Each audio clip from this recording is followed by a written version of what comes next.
celebrating health and wellness, which is very broad, but it's really important to understand, having a full spectrum of health, and also bringing truth to health. We have so much misinformation and confusion and misunderstanding and all of these things around health and wellness, and my goal is to do my best to bring you the most amazing people, good people who are out there to serve others, who are willing to go out of their way to make sure that what they're doing is the best and is creating and giving a good life who everybody is, who surrounds them, and out and beyond, especially when it comes to the broad reach that we have with doing shows like these. So health and wellness is relational, financial, physical, mental, emotional, spiritual. It's all of the things, and that's what we try to talk about here. And I truly do feel amazingly blessed to be surrounded by people who are working their asses off to bring goodness and light and information and love and joy to other people. So today we have Sharon Saylor, who has an amazing story.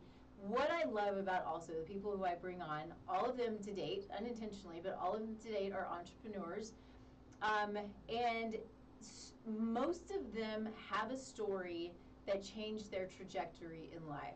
Again, not intentional, but I think that is such a big part of people's story and what they have to share and what they can give in life, and what we all want to take and learn from when things are difficult. What can we do to turn them into something big and beautiful and better?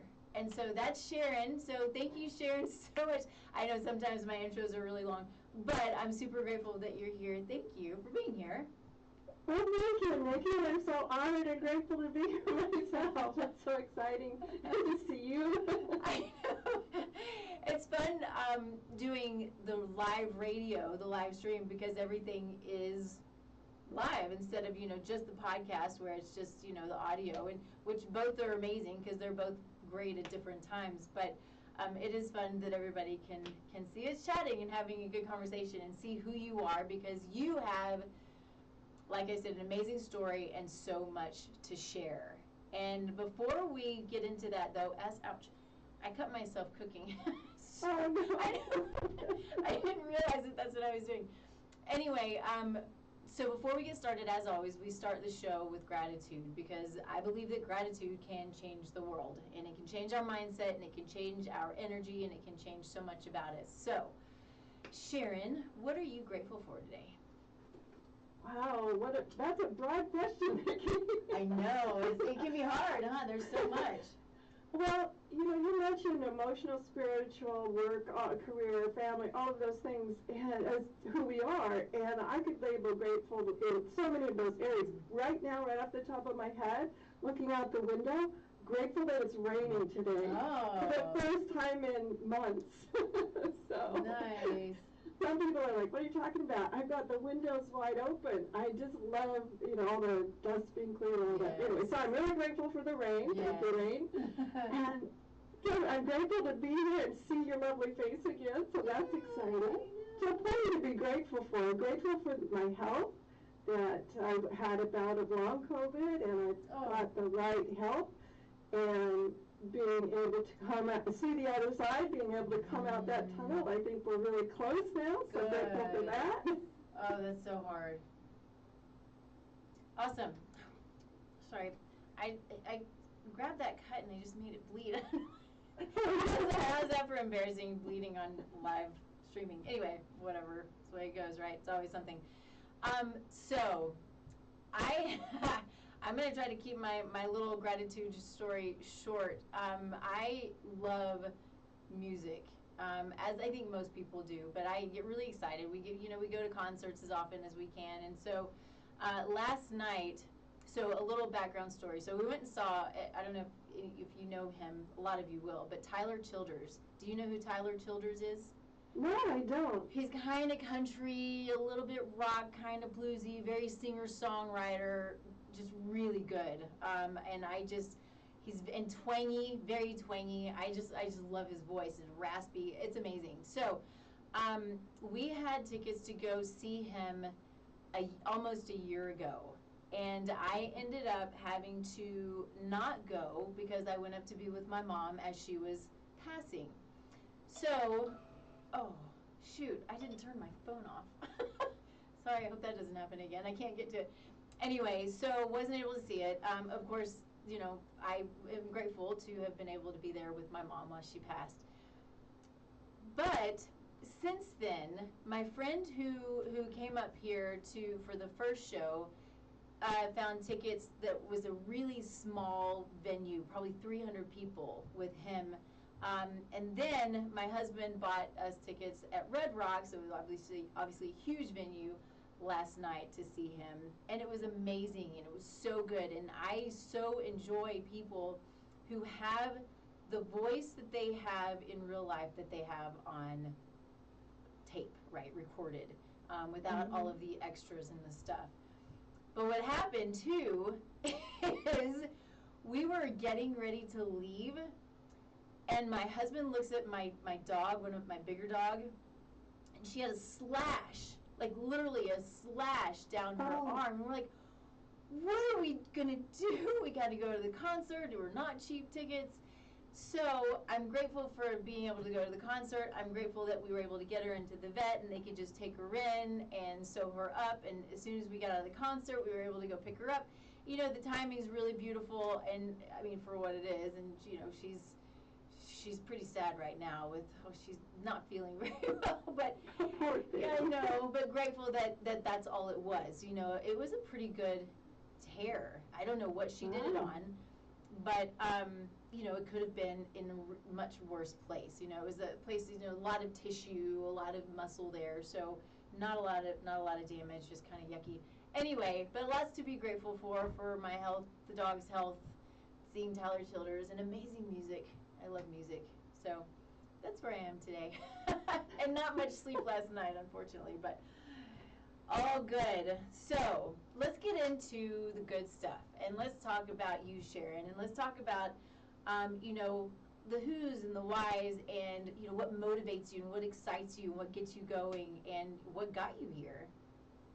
Oh my goodness, that's a broad question. I know, those are broad questions. I think what brought me here and my passion for you are not your diagnosis. If you'd asked me 8 years ago when I was diagnosed with an autoimmune condition, a very rare one, I was really hard to find any gift in that moment. Mm-hmm. Yeah. Well, here we are, zoom forward almost 8 years, and so many gifts. My life has changed radically in this period of time, and you know, in a way, I'm sort of hoping that COVID will do that too. I did, as I mentioned, catch COVID. I caught it early, before it was even labeled COVID. In hindsight. Wow. In hindsight, yeah, I was an early adopter. Lucky you. But in a way, I'm very thankful that I was, because luckily it was treated and I came out the other side fine. But in hindsight, I'm like, I don't know, you know. I'm just glad systems weren't overwhelmed at the time when I was recovering, things like all sorts of things. I'm grateful for with that. But what brought me here is all of my training in communications, in dealing with conflict, dealing with people who have a difficult time. You know, all of that, all of my communications brought me to this moment and understanding how, when we are told what our diagnosis is, how a large number of people can internalize that, and it becomes part of their identity. Yes. Mm-hmm. So when they talk about themselves, wellness is kind of off in a corner somewhere, maybe even shoved in a dark closet. They're just, when they say, I have, if you're not careful, that can imply ownership. Mm-hmm. You know, I like to tell this story, it's kind of gross, but about this idea of, you know, it's a metaphor, okay? I'm like, if the exterminator says, oh, you know, you have cockroaches, or you have ants, or something like that, you're like, oh, okay, and there's no ownership. It's like, yeah, fine, get rid of them, take them, they're yours.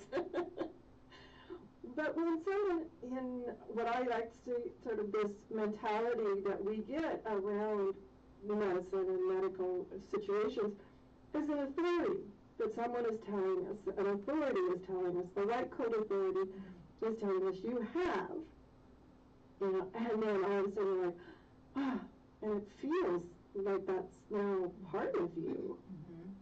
But and so when I first got my diagnosis, I did sort of trudge through that, like, oh my gosh, and I realized it was becoming part of my identity, and so I had to change up how I talk about it, and it led me on a whole new career, well, tandem career trajectory, because I'm still doing the old work that I used to do, the other work I used to do about conflict and communication. But it also led me into this way about talking about communication and how we talk about ourselves and how we talk about our medical and our wellness and our well-being really creates our reality as well. Yeah. So that's sort of my view of all of this.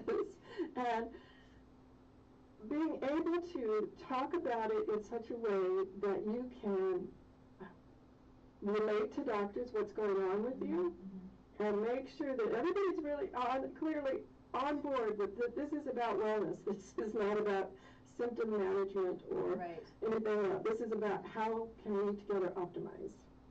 Yeah, it's interesting when, whether it's with clients or with people I talk to, the things that I pick up on, I think maybe partly from you and from others who understand that the illness is not the person, right? And let's take that away and move in a different direction. But when I hear people say, my autoimmune disease or my cancer or my whatever it is, I always just think that that's not who you are. I mean, in my mind, and I can't always just say that, even if I want to.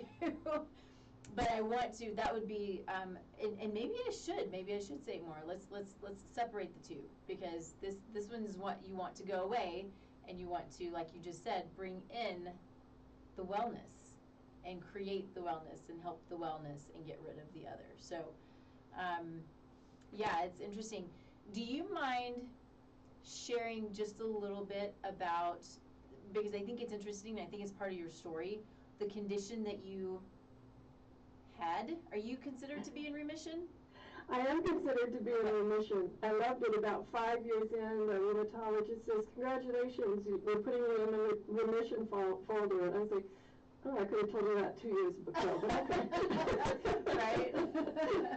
Anyway, I think, yes, I was I want to go backwards a little bit before the diagnosis. I was doing about 200 years, feels like that. 200 days a year, about that, 200 days a year on the road, speaking about, for corporations and other business folk and entrepreneurs and things, about communications and dealing with difficult people, customer service, and helping people through crises, those sorts of things. And it was interesting to me that in hindsight, I thought I was eating healthy, grabbing a salad on the go, must be healthy, right? Yeah. Don't take into account any of the other areas of health, like sleep and stress and all of those things. And one day I'd flown in, it was a delayed flight, so extra stress, and I'd flown across country, landed in Florida, got into bed about midnight, and was exhausted, woke up early in the morning to get ready to do an all-day training, and I couldn't move my legs. Oh. Got to bed tired and stressed, but that wasn't abnormal for me at the time. So, and you just freeze. It's like, okay, how come this is not good? What's going on? And how scary. I'm sorry, I just can't even imagine waking up like, holy smokes, I didn't know that. That's, wow. Yeah. Well, I should put a little asterisk by that. I couldn't move them off the bed. I could feel my legs. I could move my toes, but the muscles were not engaging, if that makes any sense. Yeah. So I knew that the legs were still there, thank heavens. But finally was able to figure out a way, sort of with abs and et cetera, to roll myself out of bed able to stand up, but knew that that wasn't going to work or last. And the way sometimes we think, okay, we're just going to muscle through this. I actually, after about an hour or so, I was feeling better. I actually went and did the training. I know. I know. Don't tell me how stupid that was in hindsight. I'm thinking, what are you doing? And I went on we were over the weekend, went on a vacation with some friends that I had down there, and on that trip I started to break out in hives from head to toe. And so not only do now I have sort of some muscle weakness going on, it wasn't as bad as the morning I woke up, and I'm like, oh well, just keep muscling through this. I don't know, sometimes I find women a little bit more than men, and I find entrepreneurs more than others sometimes do this thing about, oh well, we'll just muscle through and hide it. Yeah. Yeah. I don't recommend that, guys, but that's the mindset I find. And by the end of the weekend, I'm covered in hives from head to toe, and I have no idea why. We go to urgent care. Friends take me to urgent care. They don't know what it is, but they assure me it's not contagious, so put me on a flight back to my home state. And I go to my doctor. I actually went to my allergy doctor. She was the one who could see me, and I thought the hives were probably allergy. And I knew it wasn't good when she came into the room, took one look at me, her face went white, blank, she stared at the ground, and she left the room. I forgot something. And what? No. A lot of my expertise is in body language. I just think, well, that's not good. She comes back with another doctor whom I never met, and of all things, they look at my fingernails. I still don't know what's going on. And she comes back in and she says, she's looking at the ground, she won't make eye contact, and she says, you have dermatomyositis. Now, it meant something to her, obviously, because the way she said it, all of that, I knew, okay, this is not good. But it could have been supercalifragilistic. I mean, it had no sense to me whatsoever. Right. I mean, who's heard of dermatomyositis? I know, now that I'm out there doing the Auto podcast, I get a lot of people saying, I know of dermatomyositis, but at the time, totally foreign. Anyway, that started the journey, and in recovery. And I did go through that phase of, oh no, my life is radically changed. Is this going to be who I am and why all of this why me kind of stuff. But I realized that was just as the person who told me you have dermatomyositis rubbed off on me going, oh no, that's not good, and listening to all the stats and all of this sorts of things, I had internalized that. And I early on, after going through a series of other doctors, realized, if I keep in this mindset of, oh no, that's not good, and internalizing that I am this label, I am really limiting my ability to get well. If I can't see myself as a well person again, yes, in all honesty, my life is not the same as it was. It's more about managing my wellness. I'm actually probably healthier now because I do a lot more management of my wellness and well-being. But if I had stayed in that place I was right after diagnosis, I don't think we'd be having the same conversation, for sure. Right. Yeah, and so you talk about mindset, and I'm sure that was a huge piece of your healing, as well as now, when you are working with others and, helping them through their diagnosis, whether it's through your awesome podcast, The Autoimmune Hour, look it up and check it out, and go to the autoimmune, your website is the autoimmune, it's not the Autoimmune Hour, it's, what is it? Understandingautoimmune.com. Thank you. Thank you. I should have written that down. And I was like, I'll remember that. Very simple. Goodness. But check it out. Check out her podcast. It's so good. But as you have your message, how do you excuse me, how do you help people, and what is your message, and how did you change your mindset to that I need to see myself as healthy and not as ill? Well, I know when I talk about it, trust me that it doesn't happen with fairy dust. Right. You know, sometimes when you tell your own story, it sounds like, oh, you just sprinkle a little fairy dust and poof. Oh, better. I've had hills and valleys on this journey, okay? And I trust that you guys be okay with your hills and valleys on your journey as well as to wellness as well. I think the big thing for me was not allowing myself to see myself as I'm going to put diseased or disabled or any of those types of things. I did not want that. Part of me was in this, I don't know what I want, but I don't want that mode, which is helpful as long as you don't stay stuck there. You make the choice for wellness. Make the choice. Some people say, I want my old life back. And I often go, do you are really? you sure? Yeah, yeah. Is that what your old life got you here? Yeah. So sometimes it takes a radical revision of how you view your life. And that can be tough because you're getting a lot of people who, well, sometimes, I know it sounds strange, but sometimes you get people in your life who want you to stay the same.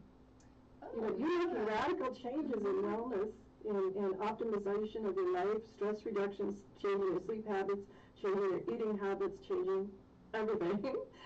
And a lot of times, there are certain people in your life that you might find, go back to the way you were. And no, because that's what got you here. Yeah, yeah. I think that's a really great point. You know, some people,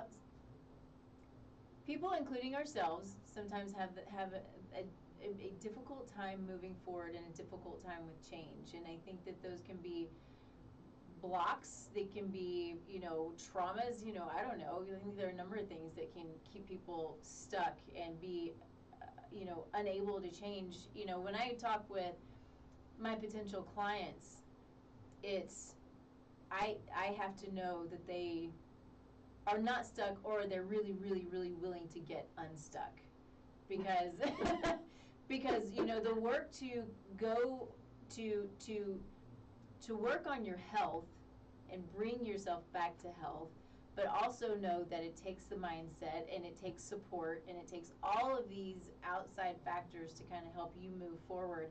And sometimes you have to get rid of, or at least sort of put to the side for a bit, those, if they're people or if they're things or whatever it is that is that's keeping you from moving forward. You know, talking about those people who want your old life back, or want you back the way that you used to be. You know, a little bit of distance sometimes can be smart for a period of time to get you to where you need to be. Yeah. And I just want to point out that not all of those people are malicious, okay? No, agreed. Take a beautiful relative of mine at holidays has a fantastic dessert that they make every year, right? And it has a lot of allergens for me. Yep. Not for the rest of the family, but for me. And this is a constant thing. She's an elderly person, and I love her to death. But oh, sure, just one little bite. Yeah. How can it hurt? Yeah. So that's not malicious. No. That's family memories. That's all this sort of thing. And it's hard for them to understand how one little bite could set me back in all sorts of ways. Yeah. But now I know how to treat, and I know how to stop the progression of it, so that's good. But why do I want to go through 48 hours, 72 hours of an allergy? Right. Yeah. Yeah. For that one little bite. So sometimes it's not always malicious. It's just a lack of understanding. Unless you've had a chronic, long-term condition that changes your life, it really is hard to understand what it's like to live your life completely to the fullest as possible, and still there's a part of you that's sort of going, am I safe? On a heightened extent. I know we've had the marvelous guest Sarah Payton on the show a few times, and she's wonderful, and she talks about this idea that as people, regardless of your medical status, we ask two questions: am I safe, and do I matter? And that's sort of an ongoing radar in our head, just as a continuing loop. And once I understood that, especially am I safe, I realized why a lot of times, even as we begin to progress in our wellness, we can slip back a little bit. And for me, it's always been around this feeling of safety. So we could go so many ways with this, but I just wanted to bring that up, that oftentimes it's not from a lack of willpower, it's not from malicious people, it's just life. Yeah. And so to me, boundaries are critical. Understanding, setting boundaries for myself, setting boundaries with other people. So that's another topic, but I think boundaries were critical in, I had always had sort of loosey-goosey boundaries until my illness and my journey into wellness. And not so much anymore. And sometimes that can also shock people, like, whoa, didn't see that coming. She had loosey-goosey boundaries. What's this? Yeah.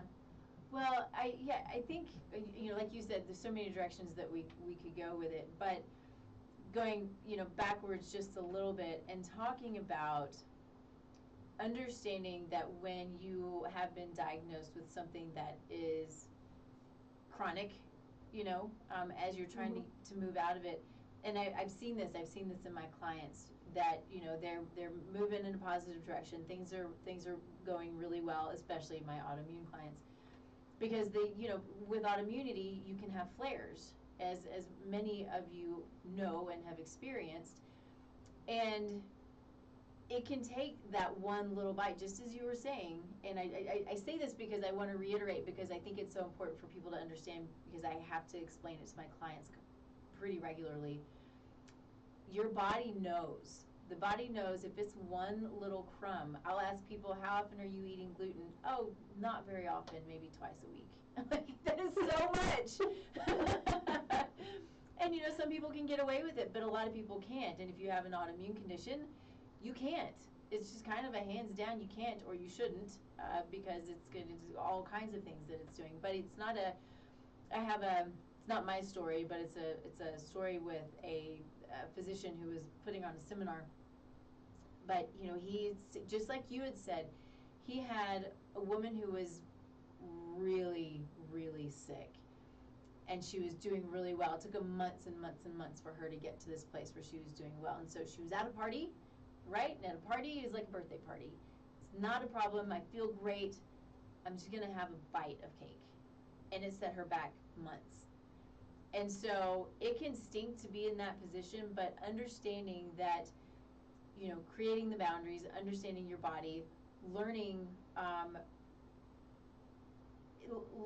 that what's going to set you off, what's going to flare you, and what's not. And one of my favorite things with clients who are not that critical, but it's an understanding of their body, because that's what I want, is for people to learn their body and understand what they need and what's going to be best for them, is when they do eat something that they shouldn't and they feel it. But it's not a bad feel. It's not like it took them back for months. When it's somebody who's really chronic, I very much want to express to them, this is something that you should not do, because it will set you back for a long time. But somebody who's just, they just feel bad, or they have a tummy ache, or they feel bloated, they're like, I just didn't feel good. Great, now you know. It can be as simple as when I was going through that process of discovery of which foods, and some of them didn't show up in the nutrition allergen testings and the response testings. Right. But my nose would start to run after eating them. And I'm like, okay, well, that's obviously an irritant. I might not be a full-blown allergy, but let's minimize that, if not extinguish that, because why is my nose starting to run right after I ate it? Obviously something about my system.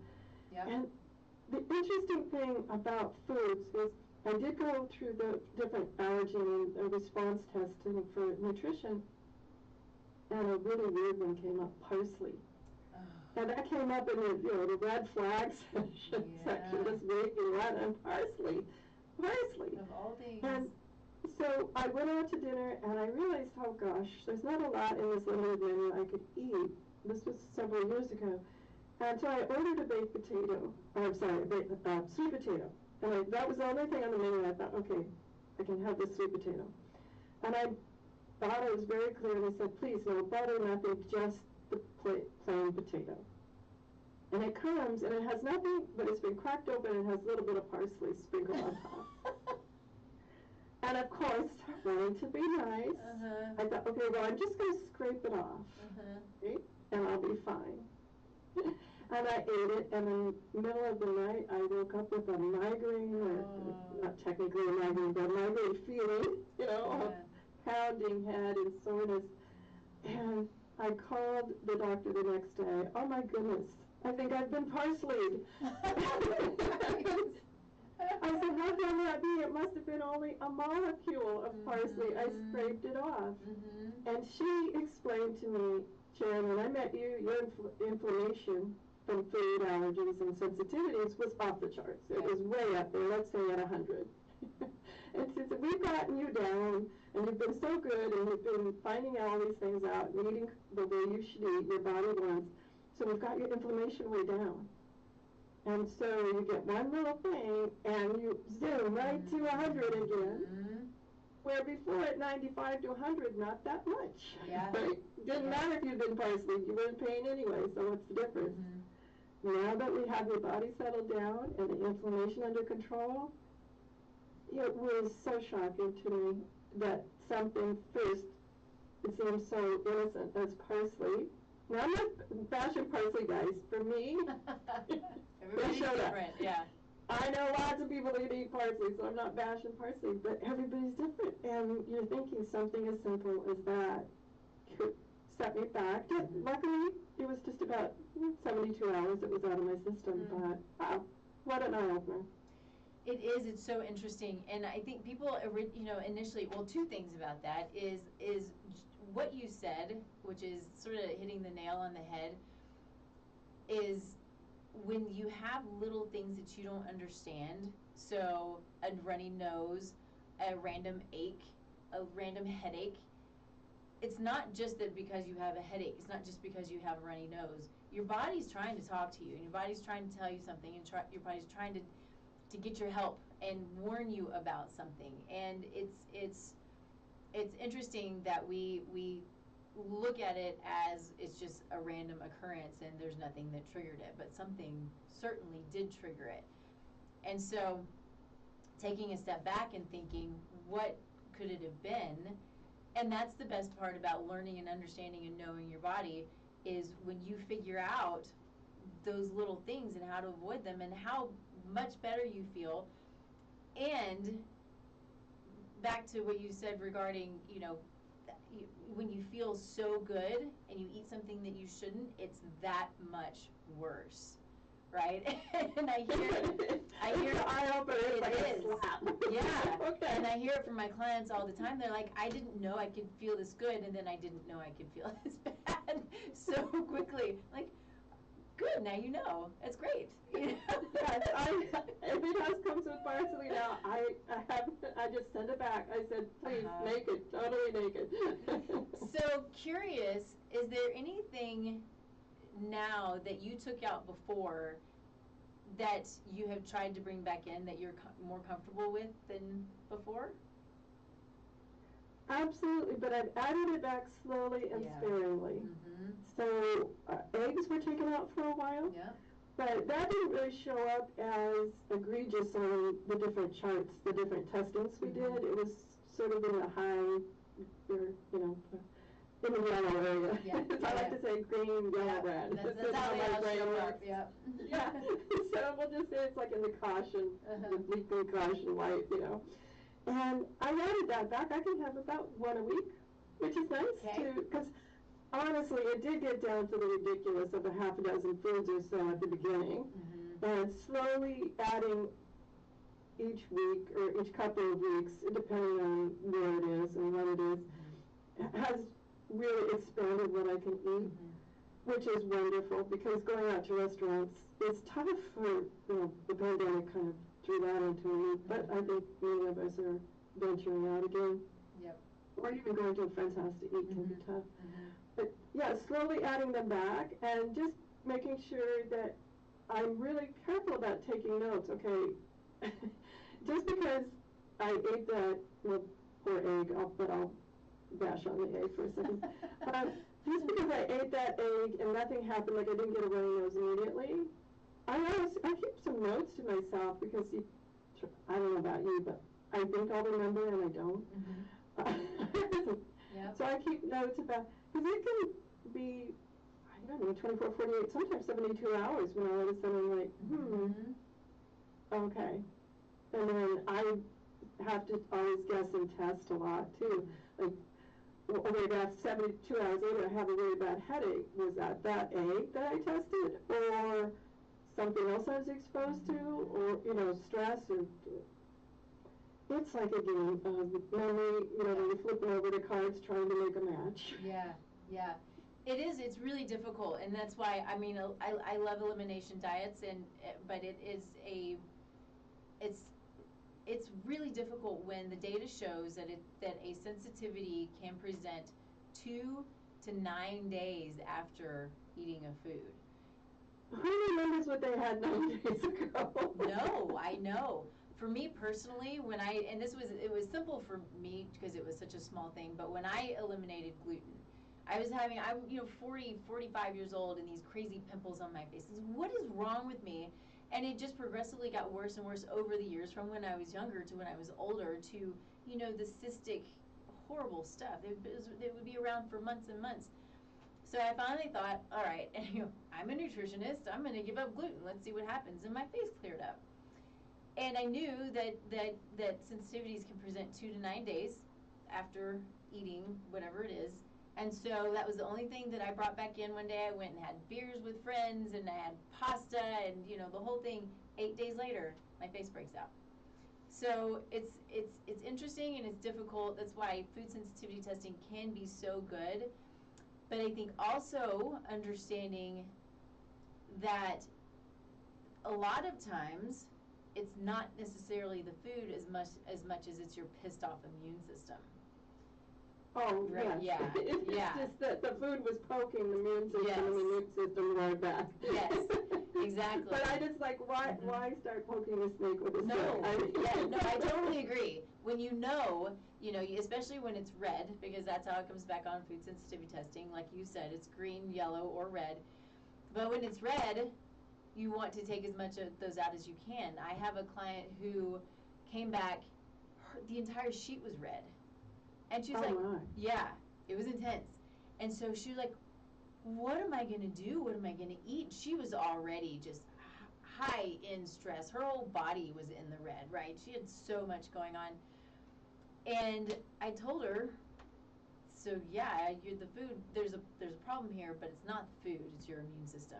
So we need to take a step back, create balance in the immune system, eliminate what we can for a time, but this isn't, for the most part, it's not forever, because we're going to be able to balance your immune system, and it's not going to be so angry and turn everything red.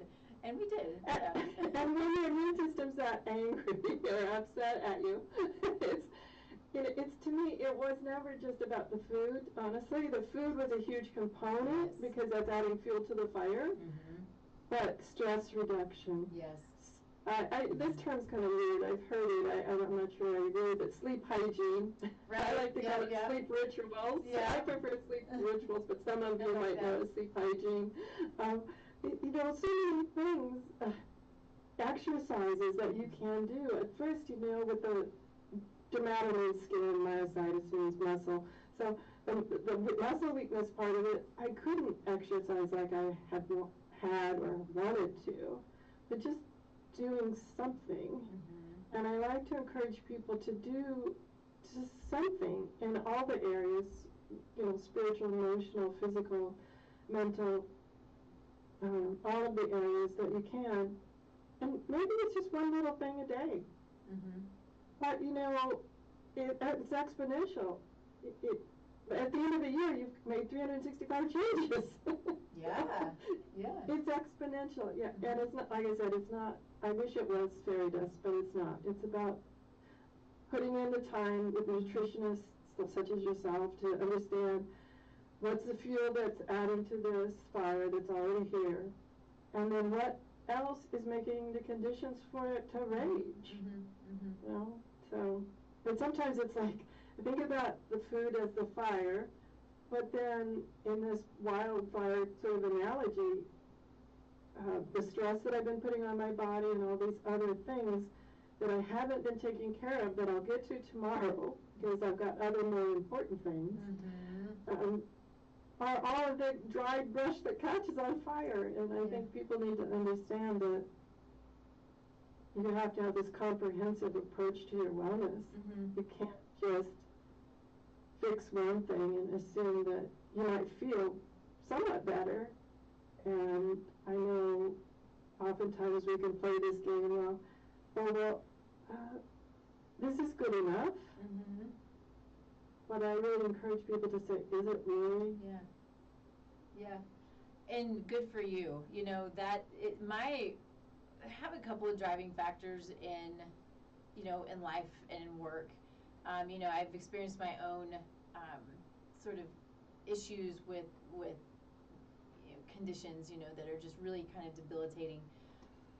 And what I know is once you get beyond that point, that you feel good. And when you feel good, you have the ability to live and to do all of the most amazing things that you're put here to do. You know, we're all here for a reason. We're here to serve and to give and to love and to create and to build. And, you know, we have gifts. And if we don't feel good, it's hard to give those gifts. And so being stuck in the cycle of, like you said, you know, this is good enough, and or I'm not good enough, or I can't do it, and you know, finding a way, whether it's guidance from someone or whatever it is, to flip, to help you with that mindset. I've had to work on my own mindset with things, right? And so help you to flip that mindset and then start taking those baby steps to forward movement to health, and not settling for this is good enough, because we have such a short time here with big things that we can do to make such a big difference. And that's what gets me going, is when I'm working with people who are seriously motivated, and watching them just sort of, I don't know, open up and feel better, and they're just excited, and they're like, I can now do what it is that I'm put here to do. You know, it's a blessing. It is. It really is a blessing. In hindsight, looking back, we wouldn't have gotten that out of me at the moment of the diagnosis. But absolutely, in hindsight, being able to make meaning has been critically important. And I can see all of the trainings I had up until that time, all of the things that I had learned about communication and things, really propelled me through. And I'm continuing to do the corporate work as well as now talking to people about how we talk to ourselves and others about wellness and well-being is part of this. It's not just understanding specific tests and what we put in, food we put into our mouth. It's also what food we're putting into our brain. Like what stories are we telling ourselves, and how do we tell those stories to others? So it's critically important in our wellness and our well-being. And part of that, as you opened the show so beautifully, is about gratitude. And when I first was going through the intense healing phase, dermatomyositis causes your skin to peel. So imagine waking up like with a 3rd-degree sunburn and you haven't been out in the sun. So that's what happens. There were days when just opening my eyes that morning, I would be grateful, and I would have my gratitude ritual, and just being able to open my eyes and be free that morning. So each time you take that tiny little step and be grateful for that step and that moment of awakening, and what is here for me to learn, what is here for me that I can share with others, that perhaps they need that moment to have, like, oh, I didn't know that. There's so many times people have told me things, and even here, listening to our conversation, I was like, I did not know that. It's been awesome to be able to continue to add, and so making meaning is critically important, to understand that there's more to what's happening to you in this moment than just this moment. Yeah, something that just crossed my mind, and I have not thought this thought through very much, so I'm going to say it anyway. But, you know, we're told to live in the present, you know, not live in the past, and, you know, not live in the future, and all of these things. But I think that as important as that is, when you're going through a situation that is as chronic as what you were dealing with, and making sure that you have that hope and that movement forward to know that it's not going to stay in that situation, and finding your team. And I say this a lot, and I say it to my clients, and I say it all the time, and I hope that I probably will, there are a few things that I'll probably never stop saying, I'll say it constantly, because I think it's so imperative to make sure that when you're stuck and when you're in a place where you don't know how to get out, find your team, find the people who are there, who you know are going to be on your side, who hopefully will communicate with each other and help you dig your way out and find your health, because we can't do things alone. I mean, we can do some things alone, and it's great, but having your partners and your team and your people to help you, I think it's really imperative when you're feel like you're being crushed, right? Because that's what it can feel like. Oh, absolutely. About 3 years ago now, I found my team, and they're awesome. And I love all of them. And that radically changed the trajectory, the speed of the healing, is having the right team understand my specifics. Because even with the label of a diagnosis, everyone presents differently. You can read someone about chronic fatigue, and you could talk about to 6 different people, and they've had 6 different unique experiences. Or any diagnosis, MS, it's the same thing. You talk to 6 different people, and they've had 6 completely unique experiences. So finding a team that gets you and wants to help you. And I know you said you do some things alone. You might do specific things alone, like whether you put that gluten into your mouth or not. Yep. Is alone. But, you know, honestly, it takes the whole team to get, what is that, it takes a village to get well. Because sometimes just knowing that, this sounds awful, but I'll paddle. Just knowing that if I did put that cake in my mouth, I'm going to have to admit that to one member or more of my team. Accountability. Keeps me from doing it. So sometimes, sometimes it's even minor, that it's more than just you going through this experience.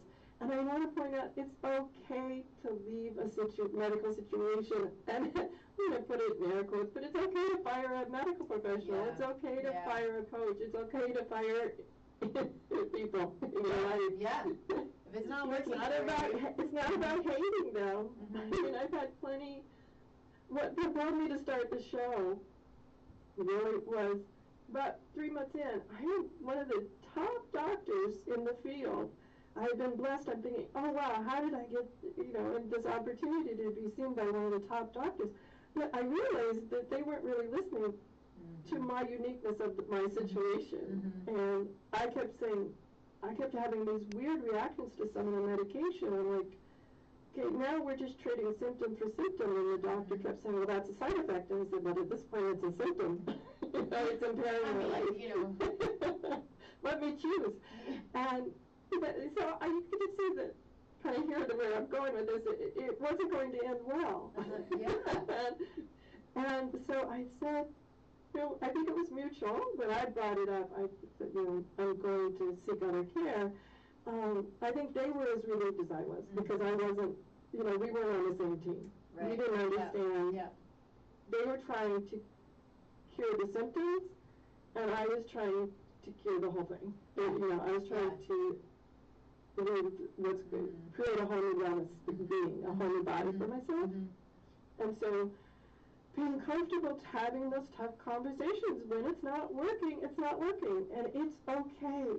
But sometimes, most of the time, they're just as relieved as you are that you're going to seek other situations, other opportunities for finding the right care providers, the people that can educate you the way you need to be educated.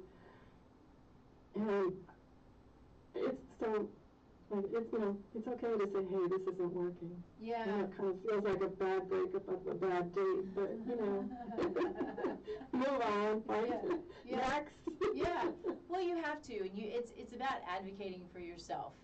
And it's also about educating yourself, or allowing yourself to be educated if you're not already, that there are those who are trained to treat the symptom. And it's not treating the body, it's treating the symptom. And it's not looking at it from a holistic view, it's trying to eliminate symptoms. And that's what drugs do. And drugs have their place, without a doubt.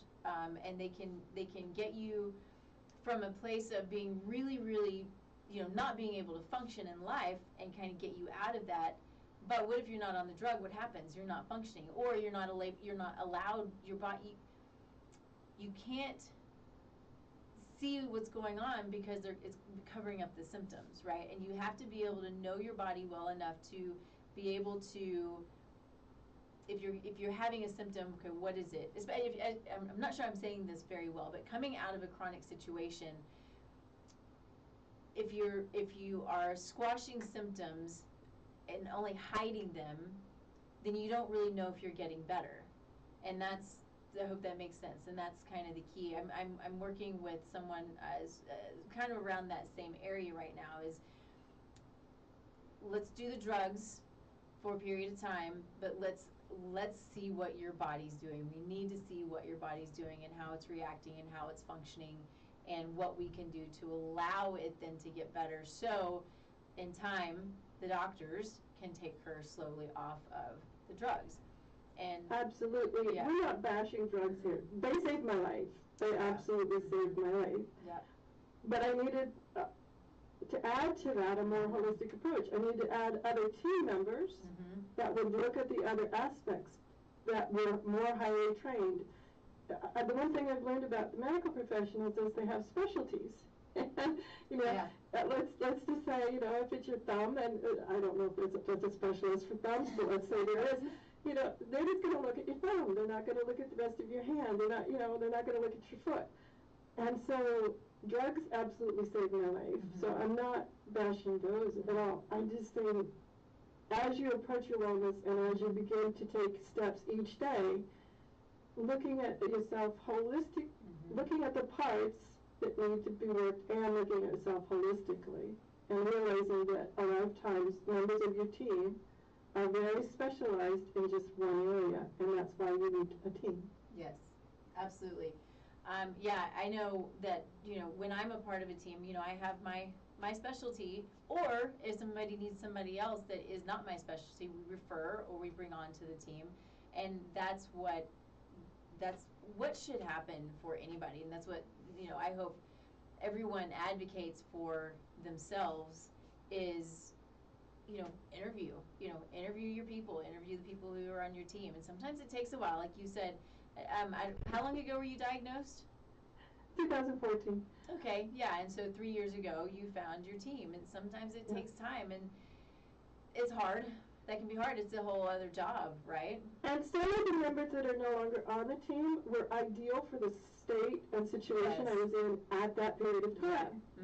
But as your health changes, as the wellness emerges, it's good to be able to switch out some team members, or a team member who maybe had been a majority of the time now becomes more of a consultant type of thing. Because the stronger you get, the healthier you get, it's okay to add new team members or to structure the percentage of time that you're working with specific team members. Yeah. And realize that sometimes people say, oh, that just sounds so wonderful if I could only have a team. Well, oftentimes you may not have a team. They're not like right here in my house, okay? Right, yeah. Oftentimes they're in consultative roles or something like that. Or reading as much as you can about this different health and well-being things, being able to, sometimes you say, well, I can't afford it, and I understand that. I understand medical conditions really well, how it can be incredibly expensive. But understanding yourself well enough, taking notes about your wellness and your well-being, and being your own best advocate. Yes. And so even if you don't have an entire team, you can still create your own internal team to continue your wellness journey. Yeah, Yeah, agreed. Thank you for that. So I want to make sure that people know, well, I want to make sure that you said everything that you want to say, if there's anything that you want to add, but people know, where to find you. I want you to talk more about your podcast because it's amazing, and it's the #1 podcast on Time. Is that right? The Wellness Podcast, yes, on Time. Yeah, yeah. It's really great. And so I want you to, so my question, so I know you have your health coaching certification. Do you integrate that so you do your podcast and then you have your other business that you're doing, but you sort of integrate it all together, is that right? Well, sort of when you're an entrepreneur and you have a set of skills, it actually runs in 2 separate tracks. There's the work that I do around conflict and conflict resolution and communication, body language, and then there's the wellness work. Okay. But as with anyone who knows, this type of thing, so many of the skills overlap. This idea of how we talk about ourselves, whether in the corporate world or in the wellness world, is very similar. So they do overlap. Mm-hmm. But the show itself is called the Autoimmune Hour. You can find it on all the outlets, as well as Om Times, but it's on all the outlets, YouTube and iHeart and Spotify, all the outlets. And at first I started doing just medical professionals years ago when we started the show in 2015. And the reason I wanted to start it was I was so frustrated talking to medical professionals. Mm-hmm. I was like, why am I training if I'm this frustrated? What's the average person going through? And so we only talk to medical professionals. But I realized that that's not what wellness is. We have to talk about past traumas. We have to talk about food. We have to talk about rest. We have to talk about how do we navigate in the world now. So what is an invisible illness? A lot of times people call the autoimmune an invisible illness. So the show covers a wide range of things, and it's just all about creating the best you and optimizing yourself every day. Agreed. And understand, something that you said triggered my thought, where it was understanding that so much of, when we are diagnosed, trying to understand where it came from, because when you said trauma can trigger autoimmune conditions. Mm-hmm. Accidents can trigger autoimmune conditions. Stress can trigger autoimmune conditions, as is probably part of your issue. Of course, food can trigger autoimmune conditions. And even viruses. Yes. Viruses, mycotoxins, heavy metals, the glyphosate, Roundup, the pesticides and the herbicides. All of these things can contribute or trigger autoimmune conditions, and knowing that before you have that trigger, I think is important, because we have the ability to mitigate the expression of these conditions. We have the ability to live our life, in very large part by lowering our intake of the pesticides and herbicides, eating good food that we know that is healthy and not contaminated, resting, meditating, praying, sleeping, all of these things. You hear me talk about epigenetics. We might have the potential for autoimmune disease. We might have the potential for, cardiovascular disease and diabetes, and you name it. We might have the potential. But knowing our potential is cool too. Look at your history. Okay, here's my potential. I can do all of these things to help inhibit, essentially, the expression of these, they're called SNPs, essentially. And if you have been diagnosed, knowing that you have the ability to reverse it and don't feel stuck in that is very important as well. We have these names that sound really scary, but know that people reverse these names all the time. And I just, my hope is that it's motivating for people to not feel stuck and know that there's more that's out there and which is why I do the show too. There's more out there than just conventional medicine, than just nutrition, than just PT and just chiropractors and all that there's so much out there to help with the mindset and the goals and the mental and the emotional and the dealing with trauma. So much that we can do to move out of these nasty little names that are called diseases. And not believing, I mean, sometimes not believing that the diagnosis, and sometimes when I first got it, they tell you these terrible, terrifying statistics. Mm-hmm. And you're like, oh no. Yeah. Yeah. You don't have to be the statistic, okay? Mm-hmm. There are plenty of ways to, if not eradicate, absolutely mitigate a lot of the conditions that are happening to you. And it's not just one thing in the wellness journey. Right. It is continuing to layer on new understandings and new ways of being in the world. And one of the simplest ways, and even if you're super busy, I think most people can do it, is just have a walk in nature. Go sit under a tree for 5 minutes. Hug that tree for 5 minutes, whatever it is. And it can be as simple as that. Agreed. All right, I hate to say it, but we have to be finished. It's been so much fun seeing you again, Nikki. So good seeing you. Thank you for joining me. I know that you have other things that you really like to talk about, so I would love to have you on the show again in the next months or whenever you have time, because this is a good topic, and I think it's important for people to hear and to know and to learn from you. Oh, thank you so much, Nikki. All right, thank you. Be sure and listen to Nikki's podcast. Yeah, I was on your podcast. That was fun. Yeah, over at understandingautoimmune.com. Yep. Of course, I'm at tastelifenutrition.com for the website, and then for all of the social media, we're streaming live on KUHSdenver.com. So they have amazing shows on this station, so check them out. Also, starting to push out my new program, Soulful Conception, and this is all about preconception planning, getting ready, getting your body ready so you can create that healthy pregnancy, healthy baby, and a healthy future for many generations to come, because you can impact many generations to come, which is exciting. It's very cool stuff. So I appreciate you. We'll see you next week. Everybody have a good week. Thanks, Sharon.